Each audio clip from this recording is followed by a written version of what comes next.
किस तरह जमा कीजिए अब अपने आप को। कागज बिखर रहे हैं पुरानी किताब के, लेकिन कुछ किताब और उसकी कहानियों को हम बिखरने नहीं देंगे और हम उनकी रोचक कहानियों को आप सब तक पहुंचाएंगे इस प्रोग्राम के जरिए। तो आइए सुनते हैं किताब के पन्नों से।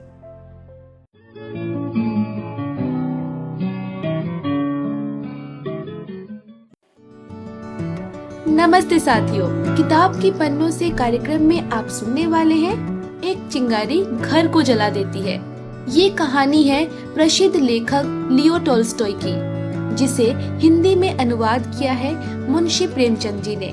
तो चलिए सुनते हैं इस कहानी की तीसरी कड़ी। दफा 117 के अनुसार हुक्म नहीं बदला जा सकता है। चुप रहो। परमात्मा को शांति पसंद है, उनके आदेशों को मानना सबका मुख्य धर्म है। हुजूर, मैं अब 50 साल का हूँ और मेरा एक शादीशुदा बेटा भी है। उसके सामने मुझे कोड़े खाने पड़ेंगे? मैंने आज तक कभी कोड़े नहीं खाए और मैं उससे कभी क्षमा नहीं मांग सकता हूँ। वो भी मुझे नहीं जानता। अरे कादिर, रुको।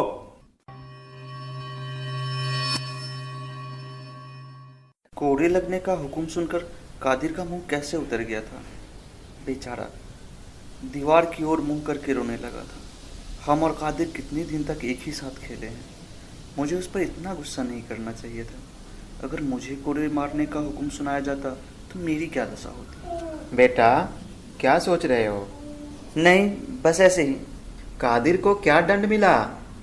20 कोड़े। बेटा, तुमने अच्छा नहीं किया। वो फिर अब ऐसी गलती नहीं करेगा। क्या नहीं करेगा? क्या तुमने कोई गलत काम नहीं किया है? वाह वाह, आप जरा सोचिए कि उसने भी तो मुझे कितनी तकलीफ दी है। स्त्री मरने से बची और अब घर जलाने की धमकी देता है। तो आप ही बताइए, क्या मैं उसे माफ कर दूं? बेटा, दुश्मनी ने तुम्हें अंधा बना रखा है। दूसरों की गलती तुम्हारी आंखों के सामने है, अपनी गलती पीठ पीछे है। भला मैं पूछता हूँ, कादिर ने क्या किया? एक के करने से भी क्या कभी लड़ाई हुआ करती है? तुम मुझे बताओ, उसकी दाढ़ी के बाल किसने उखाड़े? उसका भूसा किसने चुराया? उसे अदालत में किसने घसीटा? पिताजी, क्या मैंने तुम्हें यही सिखाया है? मैं और कादिर का पिता किस प्रेम भाव से रहा करते थे। एक को किसी चीज़ की ज़रूरत होती थी तो दूसरा तुरंत दे देता था। और अब तो तुमने महाभारत बना रखा है। महापुरुषों का कहना है कि कोई तुम्हें गाली दे तो सह लो, वह खुद बाद में पछताएगा। घमंड ही सब दुख का कारण है। तुम चुप क्यों हो गए? क्या मैं झूठ कहता हूँ?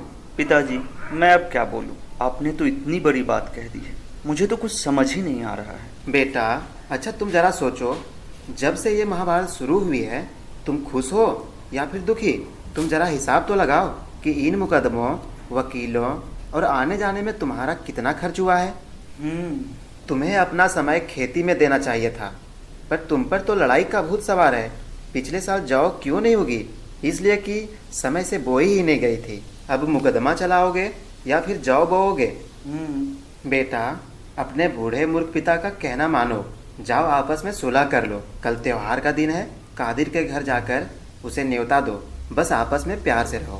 पिताजी सच ही कहते हैं, इस लड़ाई झगड़े से हम मिट्टी में मिल जाते हैं और उससे कुछ हासिल भी नहीं होता है। लेकिन इस महाभारत को ख़त्म कैसे करूं? बेटा, मुझे पता है कि तुम्हारे मन में क्या चल रहा है। तुम संकोच मत करो और जाकर कादिर से दोस्ती कर लो। इस चिंगारी को फैलने से पहले ही बुझा देना सही है। फैल जाने पर फिर कुछ नहीं बचता।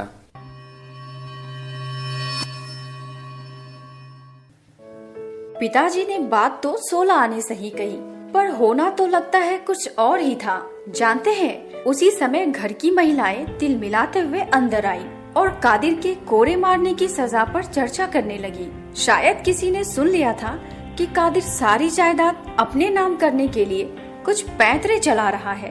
तो दोस्तों, क्या लगता है आपको, महिलाओं की इन बातों का क्या असर होगा रहीम पर? अब ये जानने के लिए तो हमें सुनना होगा इस कहानी का अगला भाग। धन्यवाद।